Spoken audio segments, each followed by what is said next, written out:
Lion versus tiger, এটি সম্ভবত প্রাণীদের রাজ্যের সবচেয়ে লেজেন্ডারি ফাইট। তাহলে আসল রাজা কে?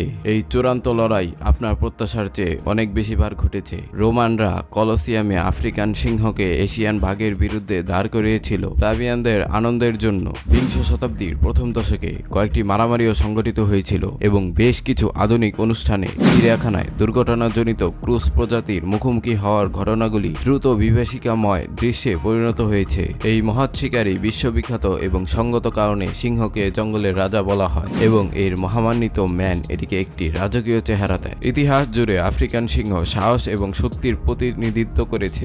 বাঘ হলো বিশ্বের বৃহত্তম এবং সবচেয়ে শক্তিশালী বিড়াল। যেমন অনেক সংস্কৃতি বাঘকে শক্তি, সাহস এবং মর্যাদার প্রতীক হিসেবে বিবেচনা করে। তাদের স্বতন্ত্র কমলা কোট, কালো ডোরা এবং সাদা চিহ্নের কারণে তারা বিড়ালদের মধ্যে সবচেয়ে স্বীকৃত। আকার এবং বর্ণনা অনুযায়ী সিংহ হলো একমাত্র বিড়াল যা যৌন দ্বিরূপতা প্রদর্শন করে, যার অর্থ হলো পুরুষ এবং মহিলা সিংহ একে অপরের থেকে আলাদা। পুরুষরা মহিলাদের চেয়ে বড় হয়। একটি সিংহের দেহের দৈর্ঘ্য 6 থেকে 7 ফুট, যার লেজ 26 থেকে 40 ইঞ্চি, ওজন 250 থেকে 450 পাউন্ড এর মধ্যে চলে। প্রাপ্তবয়স্ক সিংহের রং বাফ, ধূসর থেকে বাদামি রঙের বিভিন্ন শেড পর্যন্ত। পুরুষ এবং মহিলা উভয় শক্তিশালী গোলাকার মাথা এবং কানযুক্ত পেশিবহুল বিড়াল। শুধুমাত্র পুরুষদের গাঢ় লেজের টুফট থাকে, যা কিছু নমুনায় লেজের হাড়ের স্পার লুকিয়ে রাখে। বাঘ তাদের উপপ্রজাতির অনুসারে রং, আকার এবং চিহ্নগুলিতে পরিবর্তিত হয়। বেঙ্গল টাইগার, যারা ভারত এবং বাংলাদেশের বনে বাস করে। এই বাঘের চেহারাটি একটি গাঢ় কমলা কোট, কালো ডোরা এবং একটি সাদা আন্ডার বেলি দেখা যায়। একটি গড় পুরুষ বেঙ্গল টাইগারের ওজন প্রায় 490 পাউন্ড। বেঙ্গল টাইগারের দেহের দৈর্ঘ্য 6 থেকে 7 ফুট এবং লেজের দৈর্ঘ্য 3 ফুট। সাইবেরিয়ান বাঘ সমস্ত বাঘের উপপ্রজাতির মধ্যে বৃহত্তম। রঙে হালকা এবং তাদের একটা মোটা আবরণ রয়েছে, যা তাদের রাশিয়ান টাইগার হিসেবে খ্যাত করে। পুরুষরা মাথা থেকে লেজ পর্যন্ত 10.5 ফুট পর্যন্ত বৃদ্ধি পেতে পারে। আফ্রিকান সিংহের বেশ কয়েকটি উপপ্রজাতি রয়েছে। ঐতিহাসিকভাবে আফ্রিকার বিশাল সংখ্যাগরিষ্ঠ অংশ জুড়ে সিংহ পাওয়া যেত, কিন্তু তাদের বর্তমান পরিসর মধ্য ও দক্ষিণ আফ্রিকার বিভিন্ন স্থানে সীমাবদ্ধ। আফ্রিকার বাইরে গ্রিস থেকে ভারতে সিংহ পাওয়া যেত। কয়েক শতাব্দী ধরে মানুষ ধীরে ধীরে এই জনসংখ্যাকে ধ্বংস করছে। বর্তমানে পশ্চিম ভারতে গির ফরেস্ট ন্যাশনাল পার্কে এশিয়াটিক সিংহের উপপ্রজাতির একটি ছোট জনসংখ্যা পাওয়া যায়। বাঘ ঐতিহাসিকভাবে তুরস্কের পূর্ব অংশ থেকে তিব্বত মালভূমি, মাঞ্চুরিয়া এবং ওখোটস্ক সাগর পর্যন্ত বিস্তৃত।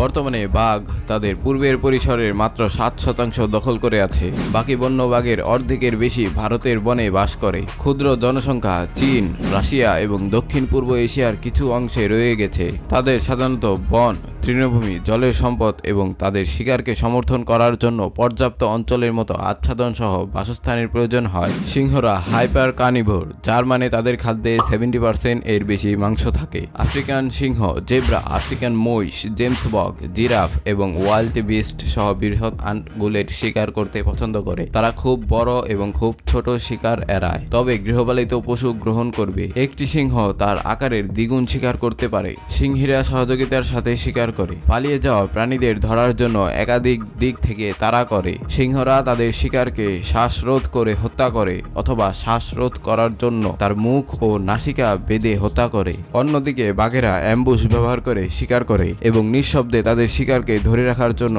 যথেষ্ট কাছাকাছি যায়। সফল শিকারের জন্য দক্ষতা এবং নির্ভুলতা প্রয়োজন। বাঘ মাঝারি এবং বড় শিকারের জিনিস পছন্দ করে, বিশেষ করে আনগুলেট বা খুরযুক্ত স্তন্যপায়ী প্রাণী। তারা সাধারণত 200 পাউন্ডেরও বেশি প্রাণী শিকার করে। সিংহরা দিনে 16 থেকে 20 ঘন্টা ঘুমায়। তারা প্রায়শই ভোর বা সন্ধ্যায় শিকার করে, তবে তাদের সময়সূচি পরিবর্তন করতে তাদের শিকারের সাথে খাপ খাইয়ে নিতে পারে। তারা কণ্ঠস্বর, মাথা ঘষা, চাটা, মুখের অভিব্যক্তি ব্যবহার করে যোগাযোগ করে। সিংহগুলি তাদের প্রচণ্ড গর্জনের জন্য পরিচিত। প্রাপ্তবয়স্ক বাঘ একাকী প্রাণী এবং খুব কমই অন্যান্য বাঘের সাথে যোগাযোগ করে। তারা অঞ্চলগুলি বজায় রাখে, তবে এই অঞ্চলগুলির বাইরে নিয়ম নিয়মিত ভ্রমণ করবে। মহিলাদের অঞ্চলগুলি সাধারণত পুরুষদের সাথে ওভারল্যাপ হবে, তবে দুটি পুরুষের অঞ্চল হবে না। বাঘ ঘন ঘন সাঁতার কাটে এবং পুকুর, হ্রদ, নদী বা স্রোতে স্নান করে। তারা তাপ থেকে পরিত্রাণ হিসেবে জলের উৎস ব্যবহার করে। তারা পুঙ্খানুপুঙ্খভাবে সাঁতার উপভোগ করে। এখন আমাদের বড় প্রশ্নে ফিরে আসা যাক। আমাদের বড় প্রশ্ন হলো, হেড টু হেড লড়াইয়ে কে জিতবে? সিংহ জঙ্গলের অবিসংবাদিত রাজা উপাধি ভোগ করে, সুতরাং সিংহ ভার্সেস বাঘ, কে জিতবে? এর উত্তর সুস্পষ্ট। সিংহরাই কি রাজা হয়, তাই না? কিন্তু আমার মনে হয় না। বাঘের চেয়ে জঙ্গলের রাজা হওয়ার বড় দাবি আর কোনো প্রাণী করতে পারে না।